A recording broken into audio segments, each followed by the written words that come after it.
Sir, शुक्र अल्लाह का। आप कैसे हैं? सो डियर स्टूडेंट्स, आज का जो आपका सब्जेक्ट है एपिडेमियोलॉजी के यूनिट नंबर 7 को आज हम स्टार्ट करने वाले हैं, जो कि एपिडेमियोलॉजिकल मेथड है। इसकी इम्पोर्टेंस के हवाले से अगर मैं आप स्टूडेंट्स को बताऊं तो आप लोग फिर ज़ाहिरी बात है बहुत गौर से इस लेक्चर को सुनेंगे। ये ऐसा यूनिट है कि इंशाल्लाह जब आप फोर्थ सेमेस्टर में पहुंचेंगे तो फोर्थ सेमेस्टर में जब आप लोग रिसर्च करेंगे तो रिसर्च के लिए फिर आपको ये यूनिट जो है इसकी बहुत ज़्यादा ज़रूरत पड़ेगी। और इस यूनिट में हम जितनी भी चीज़ें आज डिस्कस करेंगे तो वो सारी चीज़ें जो है आपकी रिसर्च पर जो है बहुत ज़्यादा क्या करती है, डिपेंड करती है। मिसाल के तौर पर जब आप कोई टॉपिक सेलेक्ट करते हैं तो वो टॉपिक को किस तरह की स्टडी जो है उसमें रिक्वायर्ड है, क्वांटिटेटिव स्टडी है या क्वालिटेटिव स्टडी है। इसी तरह से डिस्क्रिप्टिव स्टडी उसमें होगी या एनालिटिकल स्टडी होगी। इसी तरह से उसमें कोहर्ट स्टडी होगी या केस कंट्रोल स्टडी होगी। इसी तरह से उसमें एक्सपेरिमेंटल स्टडी होगी या काजाई एक्सपेरिमेंटल स्टडी होगी। तो ये सारी चीज़ें फिर आप लोगों ने जो है अपने रिसर्च के लिए क्या करने होंगे, देखने होंगे। आज का लेक्चर जो है इंतहाई इम्पोर्टेंट है।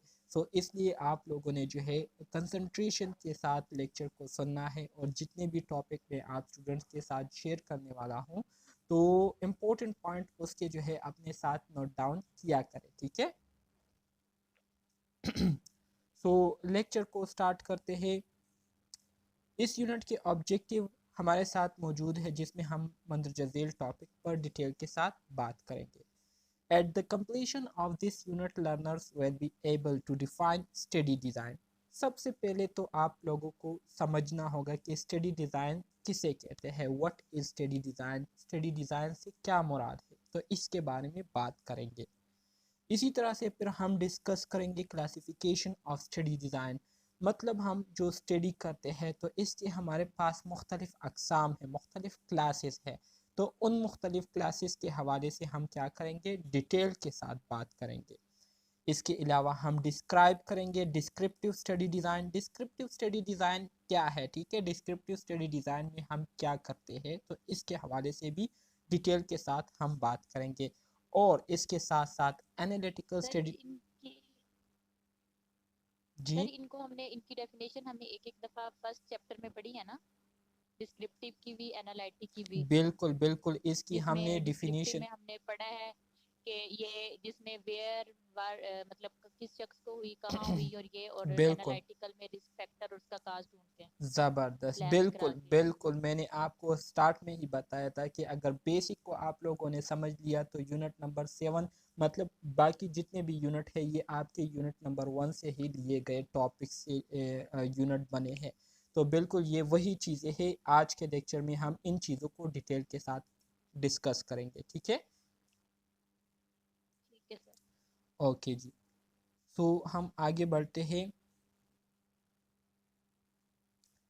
सबसे पहले हम बात करेंगे स्टडी डिज़ाइन की। What is study design, study design किसे कहते हैं। सिंपल अल्फाज में अगर मैं आपको स्टडी डिज़ाइन डिफ़ाइन करूँ तो स्टडी डिज़ाइन से मुराद ये है कि ये हमारे पास वो तमाम स्टेप्स होते हैं जिसके ज़रिए हम अपने रिसर्च के बारे में क्या करते हैं, समरी प्रोवाइड करते हैं। मिसाल के तौर पर मैं आपको कहता हूँ कि मेरी रिसर्च जो है वो ब्लड ट्रांसफ्यूजन पर है कि आया जितने भी नर्सिंग स्टाफ है आया इनको ब्लड ट्रांसफ्यूजन के प्रोटोकॉल्स के बारे में पता है या नहीं। अगर ब्लड ट्रांसफ्यूजन के दौरान कोई एडवर्स रिएक्शन हो जाए तो उसको किस तरह से मैनेज करना है, डील करना है, इसके बारे में पता है या नहीं। तो अब मेरा टॉपिक जो है ब्लड ट्रांसफ्यूजन है। तो अब ये ब्लड ट्रांसफ्यूजन कौन सी स्टडी में आती है, ठीक है। सबसे पहले तो ब्लड ट्रांसफ्यूजन जो है, ब्लड ट्रांसफ्यूजन जो टॉपिक है इसके बारे में हम अगर रिसर्च करते हैं तो हमारा रिसर्च कैसा होगा। आया हम अपने स्टूडेंट्स को सिर्फ ब्लड ट्रांसफ्यूजन के हवाले से नॉलेज देना चाहते हैं या उनकी जो प्रैक्टिसेस है उसको भी हम देखना चाहते हैं। अगर हम उनकी नॉलेज जो है उसको हम देखना चाहते हैं कि आया इनके पास नॉलेज है या नहीं, तो फिर ये हमारे पास क्वालिटेटिव स्टडी आएगी, ठीक है। इसी तरह से क्वालिटेटिव स्टडी तो ये आपने एक क्लास जो है सेलेक्ट कर लिया कि आपने जो टॉपिक सेलेक्ट किया है ये क्वालिटेटिव है। क्वालिटेटिव में फिर आप इसको किस तरह से स्टडी करना चाहते हैं, आया एक्सपेरिमेंटल करना चाहते हैं, डिस्क्रिप्टिव करना चाहते हैं, आया काजाई एक्सपेरिमेंटल स्टडी करना चाहते हैं, तो वो भी आप लोगों ने सेलेक्ट कर दिया। अब आप इस स्टडी के दौरान, इस रिसर्च के दौरान आपके जो पार्टिसिपेंट होंगे, आपके जो सब्जेक्ट होंगे जिन पर आप रिसर्च कर रहे हैं, जिनको आप स्टडी कर रहे हैं, तो उनसे आप डेटा कैसे कलेक्ट करेंगे? आया ओपन एंडेड क्वेश्चन के ज़रिए सेलेक्ट उनसे क्वेश्चंस जो है करेंगे, या इंटरव्यू करेंगे, या आप सर्वे करेंगे, या क्लोज एंडेड क्वेश्चन के ज़रिए आप उनसे डेटा कलेक्ट करेंगे?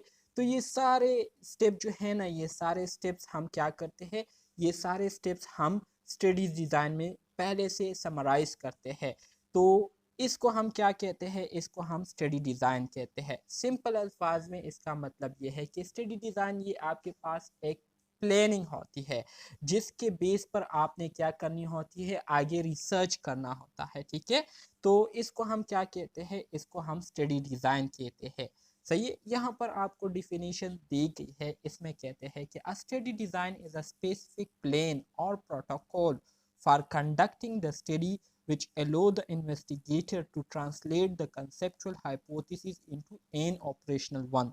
ठीक है, स्टडी डिज़ाइन को आप प्लानिंग भी कह सकते हैं। स्टडी डिज़ाइन ये आपके पास एक ऐसी स्पेसिफिक प्लानिंग होती है, जिसके बेस पर आपने अपनी स्टडी को क्या करना होता है, उसको कंडक्ट करना होता है, जिसमें आप अपने जो आइडियाज़ होते हैं, जो कि आप रिसर्च के दौरान उसको आपने यूज़ करना होता है, तो उन कंसेप्चुअल हाइपोथेसिस को आपने प्रैक्टिकल में कैसे जो है इम्प्लीमेंट करना है, कैसे आपने अपनी स्टडी में जो है उसको इम्प्लीमेंट करना है।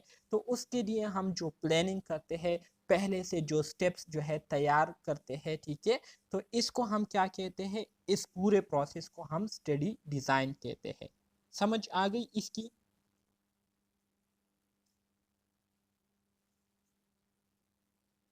जी सर। इसी तरह से अगर आप मज़ीद यहाँ पर आप देखें, तो यहाँ पर आपको दूसरी डिफिनीशन दी गई है। इसमें कहते हैं कि study design is a set of defined steps required to carry out research on problem under study.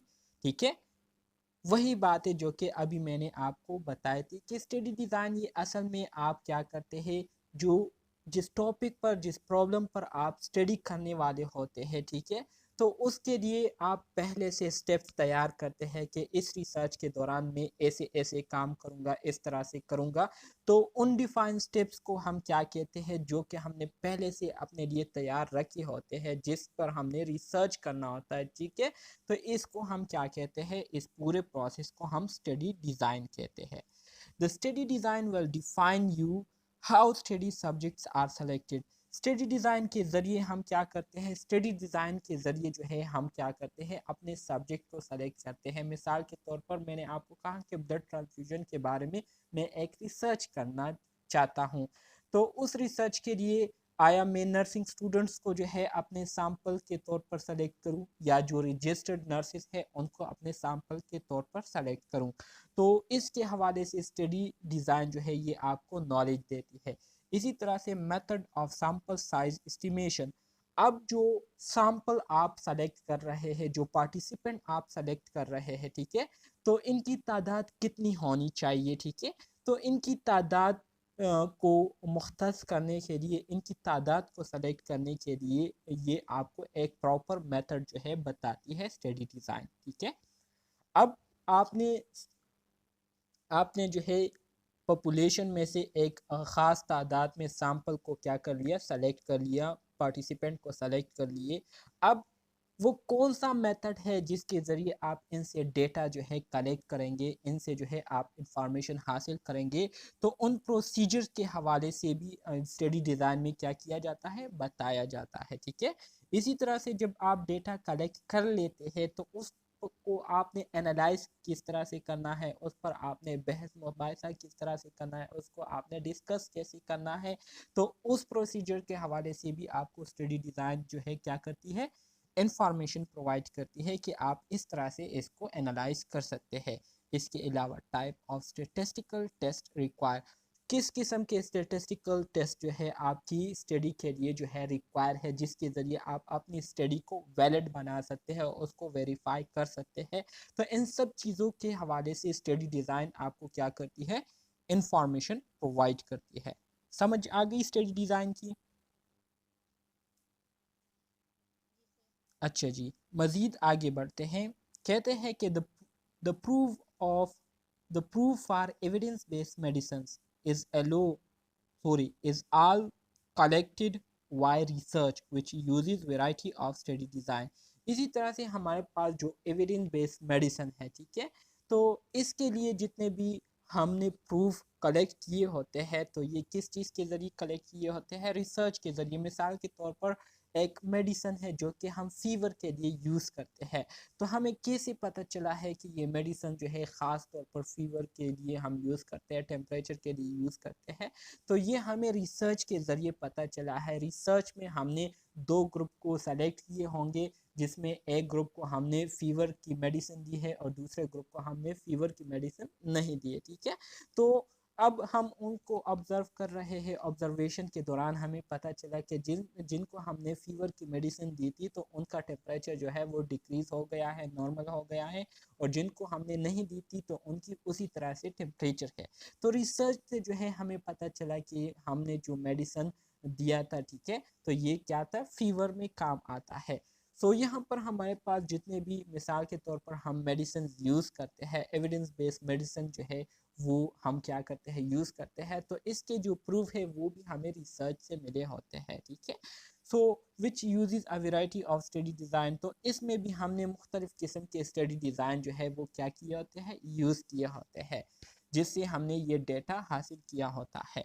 Different study design provide information of different quality. इसी तरह से हमारे साथ जो मुख्तलिफ़ किस्म के स्टडी डिज़ाइन है, जो मुख्तलिफ़ किस्म के हमारे साथ मेथड है, ठीक है, रिसर्च करने के, तो वो हमें मुख्तलिफ़ किस्म की इंफॉर्मेशन जो है प्रोवाइड करती है, जिसकी क्वालिटी जो है वो भी मुख्तलिफ होती है। कुछ रिसर्च ऐसे होते हैं, कुछ रिसर्च मेथड ऐसे होते हैं जो कि हमें बहुत वैलिड, बहुत एक्यूरेट इंफॉर्मेशन जो है प्रोवाइड करती है। कुछ रिसर्च मेथड ऐसे होते हैं जो कि हमें मॉडरेट इंफॉर्मेशन प्रोवाइड करती है, मतलब उसकी क्वालिटी बेस्ट नहीं होती लेकिन बेटर होती है, इंटरमीडिएट दरमियाना क्वालिटी की होती है। कुछ रिसर्च मेथड ऐसे होते हैं जिसकी क्वालिटी इंतहाई कमज़ोर होती है, मतलब उसकी जो इंफॉर्मेशन क्वालिटी होती है वो इतनी अच्छी नहीं होती, ठीक है। तो मुख्तलिफ़ किस्म के रिसर्च टाइप हैं हमारे साथ, रिसर्च मेथड है जिसके इंफॉर्मेशन की जो क्वालिटी होती है वो भी मुख्तलिफ़ किस्म की होती है, ठीक है। Therefore, you need to understand the strength and limitation of each type of study design is applied to a particular research purpose.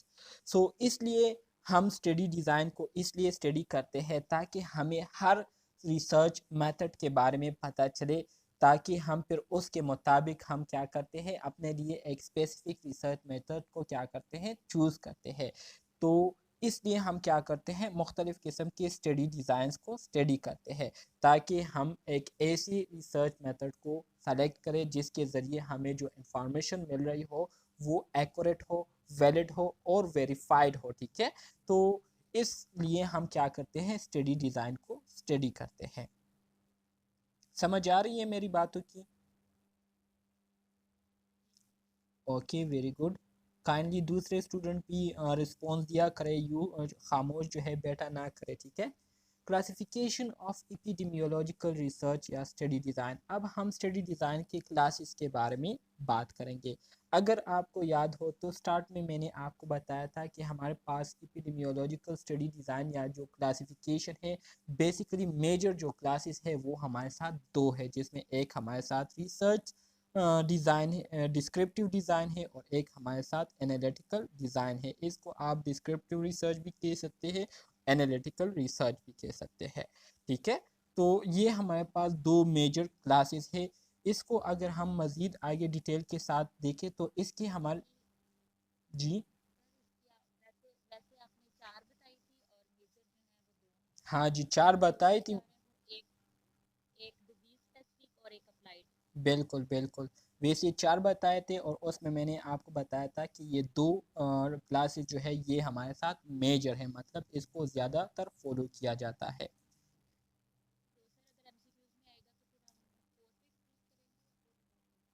MCQs में अगर आएगा, अगर आपसे पूछा गया हो कि ओवरऑल हमारे पास कितने क्लासेस है तो फिर आप 4 को करेंगे। अगर आपसे पूछे कि मेजर क्लासेस हमारे पास कितने हैं तो फिर आप 2 को क्लिक करेंगे, ठीक है।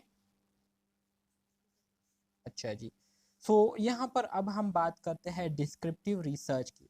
सो डिस्क्रिप्टिव रिसर्च को अगर हम मज़ीद क्लासीफाई करें तो इसके हमारे साथ मज़ीद 2 क्लासेस आते हैं, जिसमें एक हमारे साथ पॉपुलेशन बेस्ड डिस्क्रिप्टिव रिसर्च होती है और एक हमारे साथ इंडिविजुअल बेस्ड डिस्क्रिप्टिव रिसर्च होती है। सो जो पॉपुलेशन बेस्ड डिस्क्रिप्टिव रिसर्च होती है तो इसमें ओवरऑल हम क्या करते हैं, अपनी पॉपुलेशन को स्टडी करते हैं और पॉपुलेशन से रिलेटेड जितनी भी बातें होती है, ठीक है, उसको हम क्या करते हैं, स्टडी करते हैं। इसके अलावा अगर इंडिविजुअल बेस हम बात करें तो इंडिविजुअल बेस में हम केस रिपोर्टिंग करते हैं। केस रिपोर्टिंग से मुराद ये है कि इसमें हम सिंगल इंडिविजुअल केस को स्टडी करते हैं, ठीक है, ये एक टाइम पर। जबकि दूसरे को अगर हम देखें केस सीरीज, तो सीरीज से मुराद मेनी है, ठीक है, मेनी केसेस। तो इसमें हम एक टाइम पर बहुत सारे केसेस को क्या करते हैं, स्टडी करते हैं। इसी तरह से जो क्रॉस सेक्शनल सर्वे है तो क्रॉस सेक्शनल सर्वे में भी हम क्या करते हैं, स्टडी करते हैं, जो कि मैं आगे आपको डिटेल के साथ बताऊंगा, आगे स्लाइड में आने वाला है, ठीक है। इसी तरह से अगर एनालिटिकल रिसर्च के हवाले से मैं आपको बताऊं तो एनालिटिकल रिसर्च के भी हमारे पास, अगर इसको हम मज़ीद क्लासीफाई करें, डिवाइड करें, तो इसके हमारे साथ 2 क्लासेस बनते हैं मेजर। एक ऑब्जर्वेशनल एनालिटिकल रिसर्च और दूसरी हमारे साथ एक्सपेरिमेंटल या इंटरवेंशनल एनालिटिकल रिसर्च है। अब अगर ऑब्जर्वेशनल एनालिटिकल रिसर्च की बात करें तो इसके मज़ीद हमारे पास 3 क्लासेस है, जिसमें एक हमारे साथ कोहर्ट स्टडी है। कोहर्ट स्टडी तो आप सबको पता है कि ये एक ऐसी स्टडी होती है जो कि लॉन्ग टाइम पीरियड पर मुश्तमिल होती है, जिसके दौरान हम क्या करते हैं, ऑब्जर्वेशन करते हैं। अपनी जो स्टडी होती है, अपने जो पार्टिसिपेंट होते हैं उसको हम मॉनिटर कर रहे होते हैं और थ्रू ऑब्जर्वेशन हम डेटा जो है वो गैदर कर रहे होते हैं। इसी तरह से जो दूसरी किस्म है इसकी, वो क्या है, केस कंट्रोल स्टडी है। केस कंट्रोल स्टडी में आपके पास 2 ग्रुप होते हैं, ठीक है, 2 ग्रुप आपने सेलेक्ट किए होते हैं, जिसमें एक कंट्रोल ग्रुप होता है जिसमें आपको सब चीज़ों के बारे में पता होता है और कंट्रोल ग्रुप को जो है आप चेंज करते रहते हैं, उसको आप चेंज कर सकते हैं। जबकि दूसरा ग्रुप जो है ये आपके पास केस स्टडी ग्रुप होता है, जिसमें आप उस पॉपुलेशन को, उस पार्टिसिपेंट को क्या कर रहे होते हैं, स्टडी कर रहे होते हैं और उनके साथ जो कुछ हो रहा होता है तो उसको आप जानने की कोशिश कर रहे होते हैं, ठीक है। तो ये आपके पास केस कंट्रोल स्टडी में आता है। इसके अलावा जो तीसरी किस्म है वो क्रॉस सेक्शनल स्टडी है। तो क्रॉस सेक्शनल स्टडी क्या है ये भी हम आगे डिटेल में आगे स्लाइड में डिटेल के साथ पढ़ेंगे। यहाँ पर आपके पास जो दूसरी क्लास एनालिटिकल रिसर्च की है उसको हम एक्सपेरिमेंटल या इंटरवेंशनल कहते हैं। इसके नाम से ही पता चल रहा है कि इसमें हम जो भी रिसर्च करते हैं तो उसको हम प्रैक्टिकली करते हैं, एक्सपेरिमेंट उसमें हम करते हैं, ठीक है। इसमें आपके पास 2 टाइप आते हैं, एक रेंडमाइज कंट्रोल ट्रायल है और एक आपके पास काजाई एक्सपेरिमेंटल रिसर्च होती है, ठीक है, काजाई एक्सपेरिमेंटल रिसर्च। तो इसको हम आगे स्लाइड में डिटेल के साथ पढ़ेंगे और एक एक टाइप को हम अंडरस्टैंड करने की कोशिश करेंगे, ठीक है। यहाँ तक आपको क्लियर है कि नहीं? यस सर, क्लियर है। ओके जी, क्लियर है। Okay, very good. Objective at various level. So अब हम डिस्क्रिप्टिव और इसी तरह से जो एनालिटिकल रिसर्च है उसके बारे में थोड़ा सा ओवरव्यू करेंगे कि जो रिसर्च हम स्टडी करते हैं तो इसमें बेसिकली हम क्या करते हैं।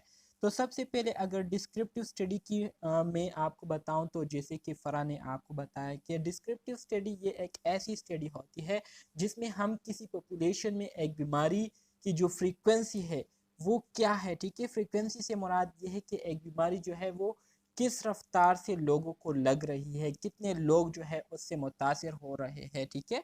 तो इसके बारे में हम स्टडी करते हैं knowing the frequency of disease.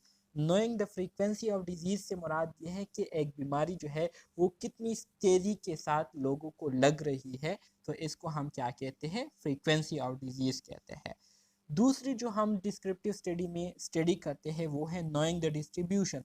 एक बीमारी जो एक बंदे को एक कम्युनिटी में लग गई थी, तो उस एक बंदे की वजह से वो बीमारी जो है बाकी कम्युनिटी में किस हद तक जो है फैल चुकी है, किस हद तक जो है उस बीमारी ने उस कम्युनिटी को अपने लपेट में ले लिया है। तो इसको हम क्या करते हैं, मतलब डिजीज़ के डिस्ट्रीब्यूशन के बारे में हम स्टडी करते हैं कि एक बीमारी जो है वो किस हद तक जो है माशरे में फैल चुकी है, लोग उससे मुतासर हो चुके हैं। इसके साथ साथ हम क्या करते हैं, डेवलपिंग द हाइपोथेसिस। जब हम ये सारी चीज़ें, ये दो काम कर लेते हैं, तो इसके बाद फिर हम क्या करते हैं, एक अंदाज़ा लगाते हैं कि ये बीमारी जो है किस हद तक जो है तबाही फैलाएगी, किस हद तक जो है इससे लोग मुतासर होंगे। तो इसके लिए हम क्या करते हैं, इसके ज़रिए हम एस्टिमेट लगाते हैं, जिसको हम हाइपोथेसिस कहते हैं। ठीक है, समझ आ गई। डिस्क्रिप्टिव स्टडी में हम क्या करते हैं, डिस्क्रिप्टिव स्टडी में हम ये देखते हैं कि एक बीमारी जो है वो कितनी तेज़ी के साथ लोगों में जो है फैल रही है। एक बीमारी जो है उसने कितनी परसेंट पॉपुलेशन को जो है मुतासिर किया है, वो बीमारी किस हद तक जो है पूरी पॉपुलेशन में डिस्ट्रीब्यूट हो गई है, फैल चुकी है। इसी तरह से उसके हवाले से हम एस्टिमेशन लगाते हैं कि ये बीमारी मज़ीद कितना जो है तबाही फैला सकती है, तबाही ला सकती है। तो इन सब चीज़ों के बारे में जब हम स्टडी करते हैं तो इसको हम क्या कहेंगे, डिस्क्रिप्टिव स्टडी कहेंगे। ठीक है, फिर इसी तरह से अगर एनालिटिकल स्टडी की मैं बात करूँ, तो एनालिटिकल स्टडी में आपके पास जो ऑब्जर्वेशनल एनालिटिकल है, तो इसमें हम बेसिकली क्या करते हैं, जो एस्टिमेशन हमने, जो अंदाजे हमने लगाए थे, जो हमने तखमीना लगाया था, तो उसको हम टेस्ट करते हैं कि जो बात मैंने की थी, आया ये बात बिल्कुल इसी तरह से ठीक है या नहीं, मेरी बात गलत है। तो हम अपनी जो एस्टिमेशन हमने की होती है, जो अंदाज़ा हमने लगाया होता है, तो उस पर हम क्या करते हैं, उसकी हम टेस्टिंग करते हैं कि आया जो अंदाज़ा मैंने लगाया था ये ठीक है या नहीं। इसके साथ साथ इस्टेब्लिशिंग एसोसिएशन। इस्टेब्लिशिंग एसोसिएशन से मुराद ये है कि जो बातें मैंने ऑब्ज़र्व की है, जो चीज़ें मैंने नोट की है, तो इन चीज़ों का आपस में एक दूसरे के साथ कोई एसोसिएशन, कोई ताल्लुक है या नहीं, कोई रिलेशनशिप है या नहीं। तो ये हम क्या करते हैं, ऑब्जर्वेशनल एनालिटिकल रिसर्च में हम ये स्टडी करते हैं। ठीक है, एक टेस्टिंग द हाइपोथेसिस, हाइपोथेसिस को हम टेस्ट करते हैं कि जो बात हमने अंदाज़तन की थी वो ठीक है या नहीं। ठीक है, इसी तरह से उसके दरमियान कोई ताल्लुक है या नहीं, तो इसको हम ऑब्जर्वेशनल एनालिटिकल रिसर्च में करते हैं। इसी तरह से जो दूसरी किस्म है ऑब्जर्वेशनल या एनालिटिकल रिसर्च की, उसको हम एक्सपेरिमेंटल या इंटरवेंशनल स्टडी कहते हैं। इसमें हम क्या करते हैं, इसमें हम देखते हैं कि दो चीज़ों के दरमियान, दो ग्रुप के दरमियान अगर कोई एसोसिएशन है, कोई ताल्लुक है, कोई रिलेशनशिप है, तो उस रिलेशनशिप की स्ट्रेंथ कितनी है, आया स्ट्रॉन्ग रिलेशनशिप है या वीक रिलेशनशिप है, आया एक दूसरे को ये मुतासिर करती है या नहीं करती। ठीक है, डिपेंडेंट है एक दूसरे पर या इंडिपेंडेंट है।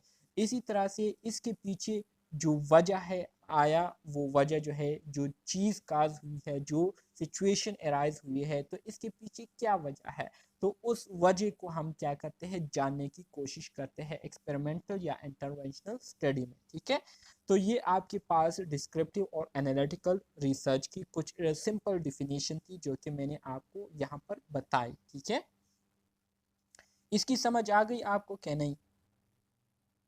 Yes sir. ओके जी, वेरी गुड।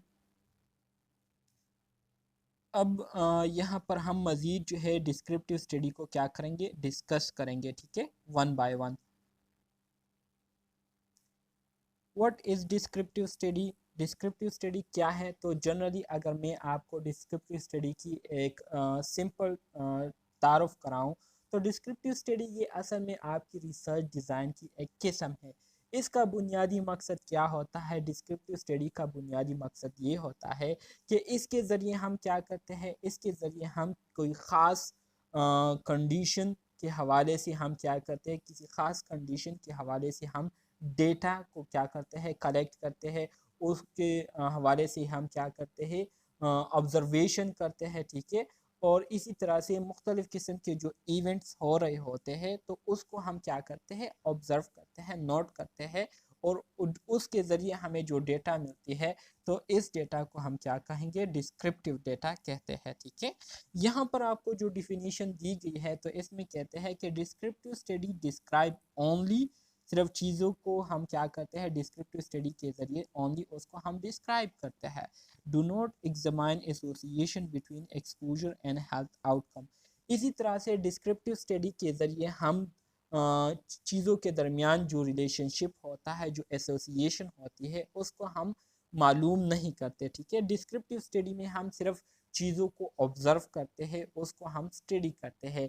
मिसाल के तौर पर एक पॉपुलेशन में एक कम्युनिटी जो है हम विज़िट करते हैं, और विज़िट करके वहाँ पर हम देखते हैं कि यहाँ पर कौन कौन से मसले हैं, तो उन मसलों को हम सिर्फ आइडेंटिफाई करते हैं कि हाँ यहाँ पर जो है ज़्यादातर लोगों को डायरिया हुई है, या यहाँ पर ज़्यादातर लोग जो है मल न्यूट्रिशन का शिकार है। तो हम सिर्फ उन प्रॉब्लम्स को डिफाइन करते हैं, उन प्रॉब्लम्स को आइडेंटिफाई करते हैं, उसके पीछे जो वजूहात होते हैं, जो रीज़न होते हैं, उसको हम डिस्क्रिप्टिव स्टडी में नहीं स्टडी करते। ठीक है, generally the purpose is to describe the variability in a health outcome or formulate hypothesis। ठीक है सर, जी जी, मतलब इसमें हम एक टाइप की असेसमेंट करते हैं।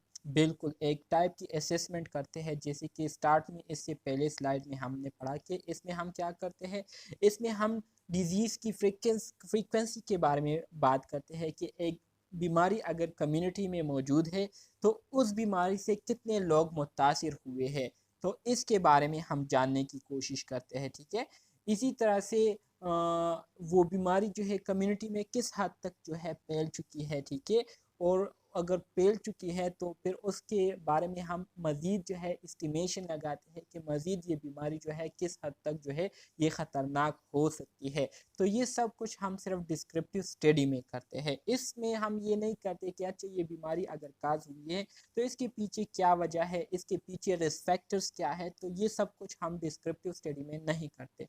डिस्क्रिप्टिव स्टडी में हम सिर्फ प्रॉब्लम्स को आइडेंटिफाई करते हैं, उसको डायग्नोज करते हैं। ठीक है, तो इसके बारे में हम स्टडी करते हैं। समझ आ रही है आपको?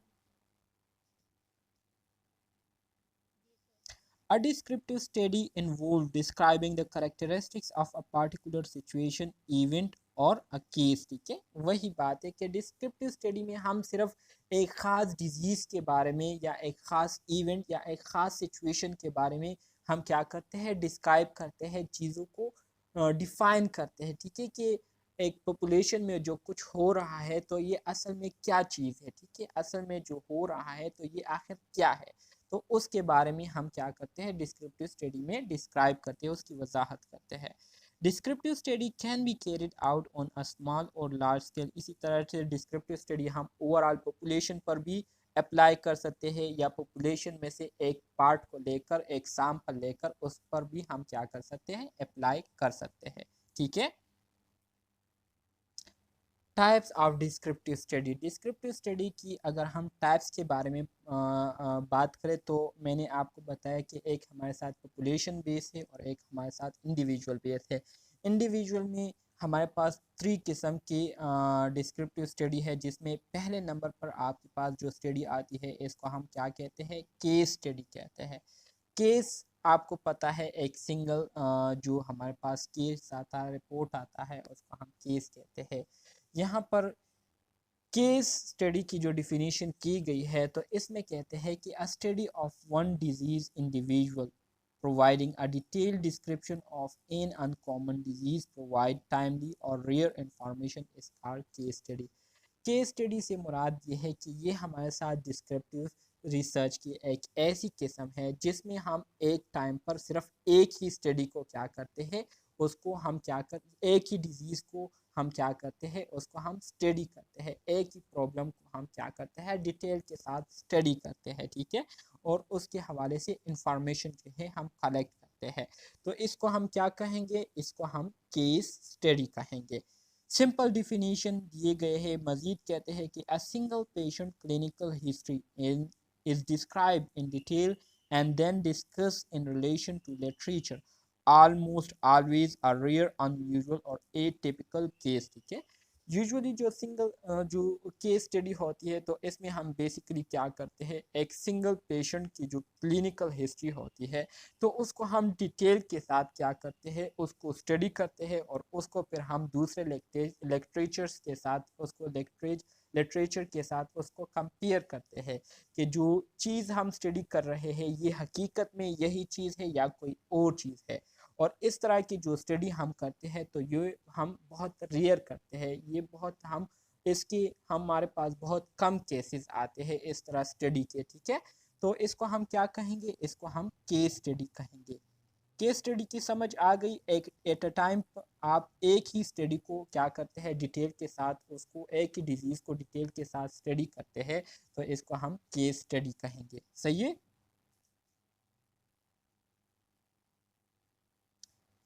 इसी तरह से अब आगे हम आते हैं दूसरी हमारे पास जो किस्म है डिस्क्रिप्टिव स्टडी की इंडिविजुअल बेस में, तो इसको हम केस सीरीज कहते हैं। सीरीज मींस बहुत सारे और केस मीन केस मतलब डिजीज कोई problem.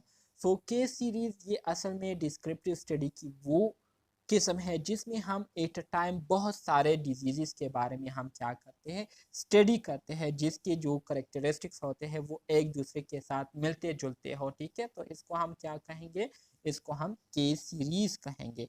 A study of multiple occurrences of unusual cases that have similar characteristics, ठीक है। जिसके करेक्टरिस्टिक्स साइन सिम्टम जो है वो एक दूसरे के साथ थोड़े बहुत जो है वो क्या हो, मिलते जुलते हो, लेकिन हम एट अ टाइम एक ही जगह बहुत सारे डिजीज़ बहुत सारे केसेस को क्या कर रहे होते हैं, हम उसको स्टडी कर रहे होते हैं। तो इसको हम क्या कहेंगे, इस तरह की जो स्टडी होती है इसको हम केस सीरीज स्टडी कहेंगे, ठीक है।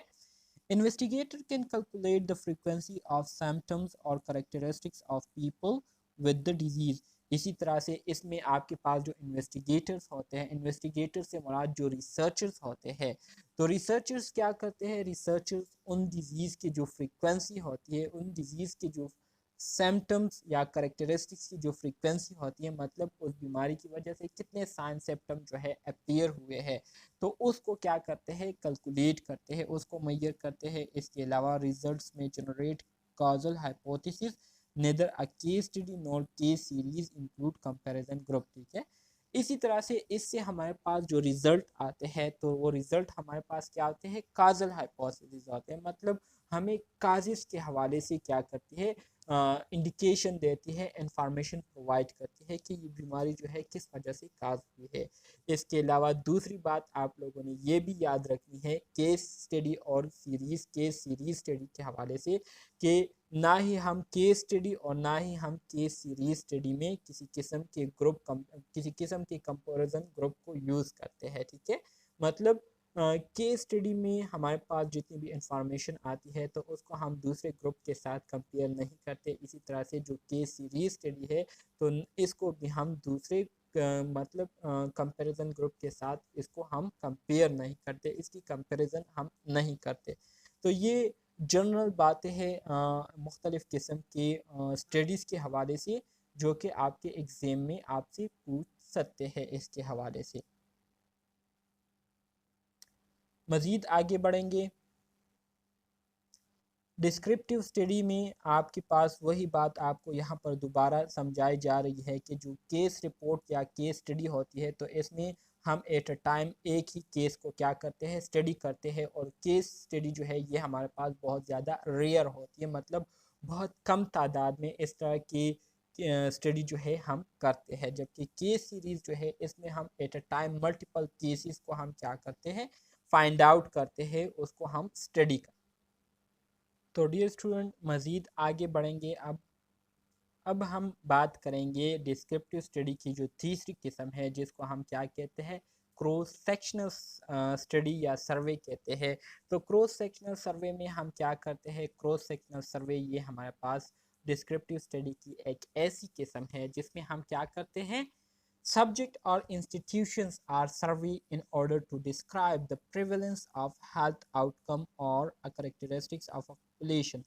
क्रॉस सेक्शनल स्टडी या क्रॉस सेक्शनल सर्वे ये असल में हमारे पास एक ऐसी स्टडी होती है जिसमें जो लोग होते हैं, जो इन्वेस्टिगेटर्स होते हैं या जो इंस्टीट्यूशन होते हैं, मुख्तलिफ ऑर्गेनाइजेशन होते हैं, तो वो क्या करते हैं, वो मुख्तलिफ पॉपुलेशन विज़िट करते हैं या मुख्तलिफ कम्युनिटी जो है वो विज़िट करते हैं और वहाँ जाकर वो प्रेवलेंस रेट को मालूम करते हैं कि वहाँ पर पहले से जो बीमारियाँ मौजूद होती है, तो उन बीमारियों के बारे में वो लोग क्या करते हैं, डेटा कलेक्ट करते हैं। तो इस तरह की जो स्टडी होती है इसको हम क्या कहते हैं, क्रॉस सेक्शनल स्टडी कहते हैं। ठीक है, क्रॉस सेक्शनल स्टडी में हम क्या करेंगे, क्रॉस सेक्शनल स्टडी में हम प्रेवलेंस को मालूम करेंगे। प्रेवलेंस से मुराद ये है कि पहले से जो बीमारियां उस कम्युनिटी में मौजूद होती है, जो प्रॉब्लम उस कम्युनिटी में मौजूद होते हैं, तो उन प्रॉब्लम्स के बारे में हम डेटा क्या करते हैं, गैदर करते हैं।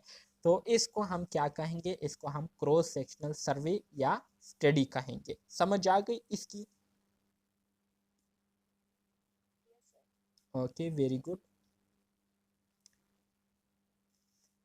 अब डिस्क्रिप्टिव स्टडी में हमारे पास जो दूसरी क्लास थी तो वो पॉपुलेशन बेस थी। पॉपुलेशन बेस में आपके पास एक ही क्लास है जिसको हम इकोलॉजिकल स्टडी कहते हैं। क्या कहते हैं, इकोलॉजिकल स्टडी कहते हैं। ठीक है, तो ecological study focuses on group of people as sir the unit of analysis। जी अभी आपने पीछे क्रॉस सेक्शन सर्वे में पढ़ाया ना कि हम इसमें प्रिवलेंस ऑफ हेल्थ आउटकम को चेक करते हैं, तो क्या मतलब कि डिजीज के स्प्रेड होने से पहले ही हम वहाँ पे मतलब सर्वे कर लेते हैं उस चीज का, या डिजीज के स्प्रेड होने के बाद, ये मतलब कितना हेल्थ जो है ना वो उसका मतलब आउटकम क्या है? देखिए, जब आप किसी कम्युनिटी विजिट करते हैं तो ऐसे तो कहीं पर भी नहीं होता ना कि एक कम्युनिटी जो है उनको जो है तमाम ज़रूरियात जो है उनको अवेलेबल हो। ठीक है, और उनमें किसी किस्म का प्रॉब्लम जो है वो मौजूद ना हो। ठीक है, ऐसे कोई भी कम्युनिटी नहीं है जहाँ पर लोगों को कोई प्रॉब्लम ना हो। सो उनके जब हम विज़िट करते हैं तो हमारे विज़िट करने से पहले वो प्रॉब्लम जो है उनमें मौजूद होते हैं, वो मसाइल जो है उनके पास होते हैं। तो हम उन मसाइल के बारे में हम डेटा उनसे क्या करते हैं, गैदर करते हैं, जो कि पहले से लोग जो है उसमें मुब्तला हुए होते हैं। ठीक है, और हमारी स्टडी से पहले जो है वो प्रॉब्लम जो है उस कम्युनिटी में मौजूद होती है। तो इसलिए इसको हम क्या कहते हैं, प्रेवलेंस कहते हैं, और इसलिए हम क्रॉस सेक्शनल स्टडी में प्रेवलेंस के बारे में क्या करते हैं, स्टडी करते हैं। ठीक है, जी ठीक है सर, थैंक यू। समझ आ गई, ये कंसेप्ट क्लियर हुआ है कि नहीं, मजीद आपको बताऊं? जी जी सर, हो गया है। मतलब कि आपके कहने का मतलब है कि लाइक हम किसी भी टाइम विजिट करेंगे, और ये क्योंकि डिजीज तो हर टाइम कोई ना कोई स्प्रेड आउट रहती ही है, तो हम्म, फिर हम विजिट करने पे और सर्वे पे हमें पता चलेगा कि मतलब जो है ना उसमें क्या हाँ आउटकम जी, है हेल्थ के। बिल्कुल बिल्कुल। बगैर सर्वे के हमें उस कम्युनिटी के बारे में पता नहीं चल सकता कि आया ये कम्युनिटी हेल्दी है या अनहेल्दी है। ठीक है, तो अगर अनहेल्दी होगी तो इसका मतलब ये है कि ये लोग बहुत पहले से जो है किसी प्रॉब्लम में मुब्तला है, किसी प्रॉब्लम को जो है ये लोग फेस कर रहे हैं। तो उस प्रॉब्लम को हमने आइडेंटिफाई करना होता है कि आखिर इस कम्युनिटी के साथ क्या मसला है। तो उस मसले को हम क्या कहते हैं, प्रेवलेंस में उसको हम स्टडी करते हैं। सही है। अब यहाँ पर बात करते हैं इकोलॉजिकल स्टडी की। तो इकोलॉजिकल, इकोलॉजी इकोसिस्टम से निकला हुआ है। इकोसिस्टम हम किसे कहते हैं, ecosystem is the study of human being and their surrounding environment.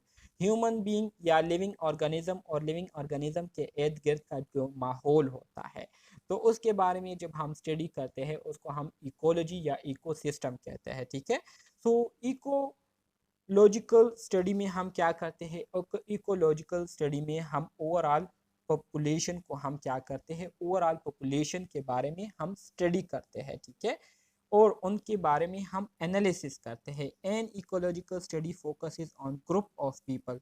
Group of people से मुराद ये है कि एक बंदे के बारे में हम स्टडी नहीं करते, बल्कि एट अ टाइम बहुत सारे लोगों के बारे में हम क्या करते हैं, स्टडी करते हैं, बहुत सारे लोगों को हम ऑब्जर्व करते हैं। ठीक है, as the unit of analysis. The variable include measurement taken at the group level, for example infant mortality rate of different countries. जैसे कि अगर आप एक कम्युनिटी विजिट करते हैं और उस कम्युनिटी में आप ये देखना चाहते हैं कि यहाँ पर जो बच्चों की पैदाइश होती है, ठीक है, तो इन्फेंट मोर्टेलिटी रेट यहाँ पर कितनी है, मतलब एट अ टाइम कितने बच्चे जो है वो लुक़मा अजल बनते हैं, मौत का लुक़मा अजल बनते हैं, कितने बच्चों की जो है डेथ होती है एक ख़ास टाइम पीरियड के दौरान।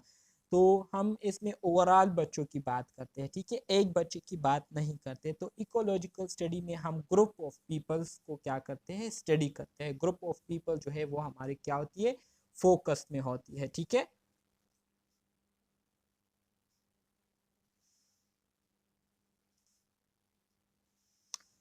अब हम बात करेंगे एनालिटिकल स्टडी की। एनालिटिकल स्टडी के जैसे कि मैंने आपको बताया कि एनालिटिकल स्टडी में हमारे पास क्या है, ऑब्जर्वेशनल स्टडी है। ऑब्जर्वेशनल स्टडी के हमारे पास 3 क्लासेस है, जिसमें मैंने आपको बताया कि एक हमारे साथ कोहॉर्ट स्टडी है, ठीक है, एक हमारे साथ केस कंट्रोल स्टडी है और एक हमारे साथ क्रॉस सेक्शनल कंपैरेटिव स्टडी है, ठीक है।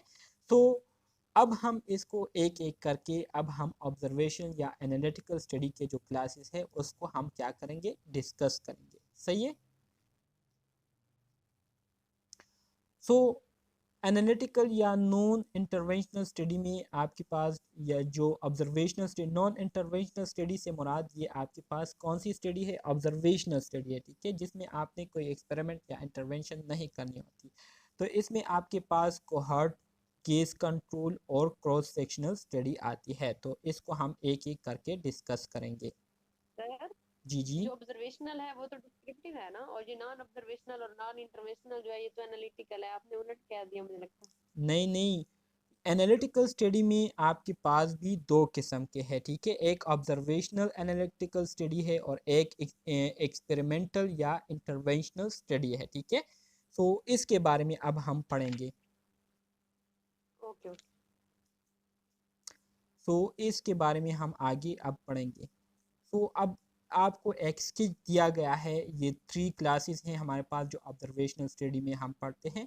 तो यहाँ पर अगर आप देखें तो जब हम कोहॉर्ट स्टडी करते हैं, कोहॉर्ट स्टडी, तो कोहॉर्ट स्टडी में हम क्या करते हैं, कोहॉर्ट स्टडी में हम मौजूदा दौर में हमारे पास जो पॉपुलेशन होती है, ठीक है, तो वो पॉपुलेशन आया किसी रिस्की सिचुएशन को एक्सपोज हुए हैं या नहीं, तो उनकी एक्सपोजर को हम क्या करते हैं, मालूम करने की कोशिश करते हैं कि जो पॉपुलेशन हमारे पास है आया ये किसी रिस्की सिचुएशन को, किसी रिस्की इवेंट को एक्सपोज हुए हैं या नहीं, इनका किसी ऐसी चीज़ को आमना सामना हुआ है या नहीं जिसकी वजह से इनकी हेल्थ जो है वो ख़राब हो सकती है, ठीक है।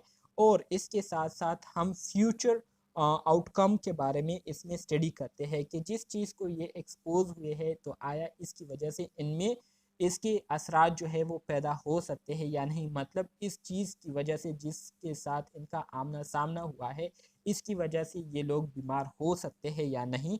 तो मतलब मेरी बात का ये है कि कोहॉर्ट स्टडी में हम दो चीज़ों को देखते हैं, एक इंडिविजुअल की जो प्रेजेंट कंडीशन है उसके बारे में हम जानने की कोशिश करते हैं और उस इंडिविजुअल से रिलेटेड उनकी जो फ्यूचर कंडीशन होगी कि फ्यूचर में इस बंदे के साथ क्या क्या हो सकता है, तो उसके बारे में हम क्या करते हैं, कोहॉर्ट में स्टडी करते हैं, ठीक है। प्रेजेंट और फ्यूचर के बारे में हम कोहॉर्ट में स्टडी करते हैं, ठीक है। केस कंट्रोल में हम क्या करते हैं, केस कंट्रोल में हम इंडिविजुअल लोगों की जो प्रेजेंट प्रॉब्लम होते हैं, जो डिजीज़ इनको लाहक हुई होती है, तो उस डिजीज़ के बारे में स्टडी करते हैं। इसके साथ साथ पास में वो किस चीज़ को एक्सपोज हुए थे, किस चीज़ से उनका जो है आमना सामना हुआ था, ठीक है। तो उसके बारे में हम क्या करते हैं, केस कंट्रोल में स्टडी करते हैं, मतलब उसके काजिज़ के बारे में जानने की कोशिश करते हैं, ठीक है, केस कंट्रोल स्टडी में। जबकि जो क्रॉस सेक्शनल स्टडी है, क्रॉस सेक्शनल स्टडी में हम क्या करते हैं, क्रॉस सेक्शनल स्टडी में हम प्रेजेंट के बारे में स्टडी करते हैं कि प्रेजेंट टाइम पर इनमें बीमारी अगर है तो कौन सी बीमारी है, अगर एक्सपोज हुए हैं तो किस चीज़ को एक्सपोज हुए हैं, ठीक है। तो क्रॉस सेक्शनल स्टडी में हम प्रेजेंट के बारे में स्टडी करते हैं कि मौजूदा टाइम में इनको बीमारी है या नहीं, किसी चीज़ को एक्सपोज हुए हैं या नहीं। कोहॉर्ट स्टडी में हम पेशेंट की या जो लोगों की जो एक्सपोजर है उसके बारे में हम स्टडी करते हैं कि मौजूदा हाल में वो किस चीज़ को एक्सपोज हुए थे और इसके बाद फ्यूचर में इनके साथ क्या हो सकता है, तो इसके बारे में हम कोहॉर्ट में स्टडी करते हैं। जबकि केस कंट्रोल में मौजूदा हाल में, मौजूदा सिचुएशन में बंदे की कंडीशन कैसी है, हेल्दी है या अनहेल्दी है, इनको बीमारी हुई है या डिजीज़ फ्री है, ठीक है। और इसके साथ साथ इनके पास्ट के बारे में स्टडी करते हैं कि ये बीमारी जो इनको काज हुई है तो ये किस चीज़ की वजह से काज हुई है, उस एक्सपोजर के बारे में हम क्या करते हैं, जानने की कोशिश करते हैं। तो ये आपको एक समरी के तौर पर यहाँ पर मैंने प्रेजेंट किया ताकि आपको थोड़ी सी जो है इस चीज़ के बारे में समझ आ जाए, ताकि जब हम डिटेल के साथ इसको डिस्कस